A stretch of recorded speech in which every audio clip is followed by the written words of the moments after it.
first jump into the Glock 34.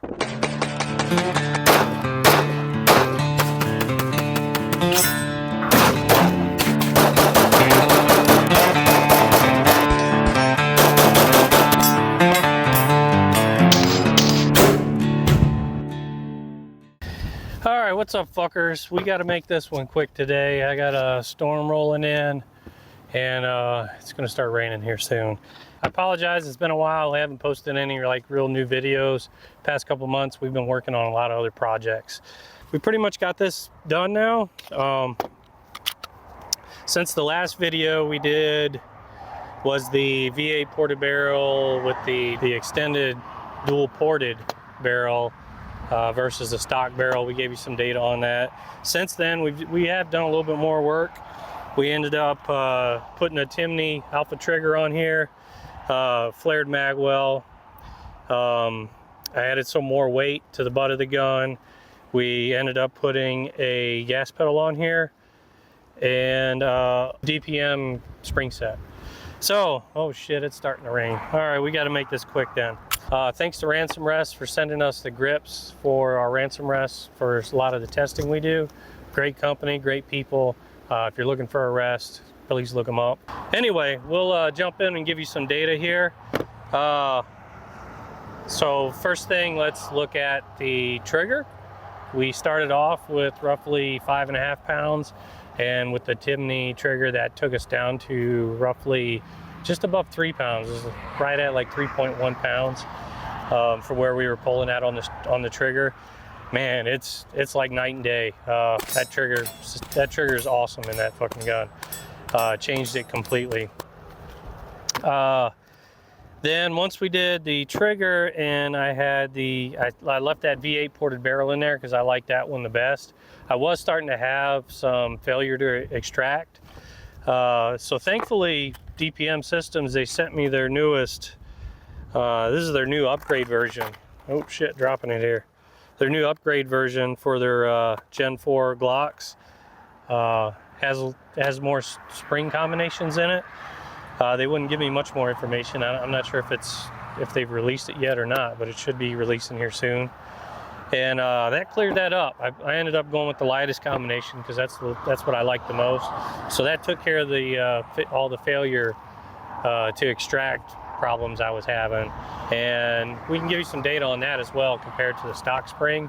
And you can see overall the spread is pretty close. I did end up running a different ammo that time when I did that string of fire compared to some of the other tests, and that ammo was kind of garbage in my opinion, so I had a lot of fucking outliers.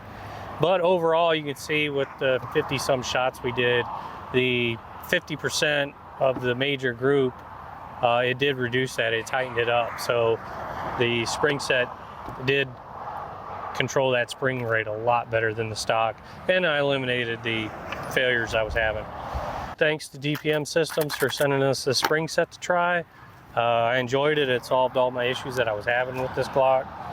And it gives me the adjustability, so if I do want to remove the V8 ported barrel, go back to a threaded barrel or the stock barrel, I can, and I can just make the adjustments with the spring sets they include here. I mean, there's quite a few combinations there, so you can tune it however you like. That way I don't have to buy new guide rods and springs each time I change it for something. I have the set, I can do it.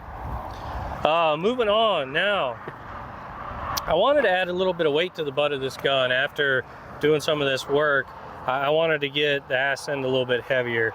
So I did order one of these Seattle slugs that they make. I put that in there and I liked it except for the fact that it does have this little feed ramp kind of on the back end of it that's stuck out of the butt, and I didn't like that because I wanted to put a flared mag well on this. So what I ended up doing is I ended up taking the Seattle slug and I just ordered some casting stuff, and we created a mold, and using the Seattle slug itself, we created a mold for me to use some of my reloading lead, and we poured one out of lead and I cut it short. So I cut this feed ramp part off and I made more of a butt plug instead of a Seattle slug. So it sits recessed in the grip, inside the grip, enough to where the flared mag well will go on, and because it uses a set screw in the back to secure itself. So now that I have that lead weight in there, it ended up being, even though it was shorter, since it is lead, it was heavier than this brass. So I can show you the weight differences, one of these sides. And so I ended up with increased weight, so that was nice. So I got my weight, I got my flared mag well. I can give you the overall weight of the firearm as well inside, which is here now. And then we put that gas pedal on there, the Align Tactical gas pedal, which is kind of funky because you gotta kind of remove it halfway in order to get the slide on and off, but it is what it is. It worked fine. And the last thing we did was I was gonna do an extended, like 1 or +2 magazine extension, but for just simplicity's sakes, what I had quickly to get, I just went with this weighted one. So it didn't add any extra rounds. I mean, there's already, what, 16, 17 rounds there. So we ended up a little weight on there. So overall, before and after, I can show you where we started with the Glock, and as far as the ransom rest numbers are concerned, and the trigger numbers, and where we ended up. So quite a bit difference. What else am I missing?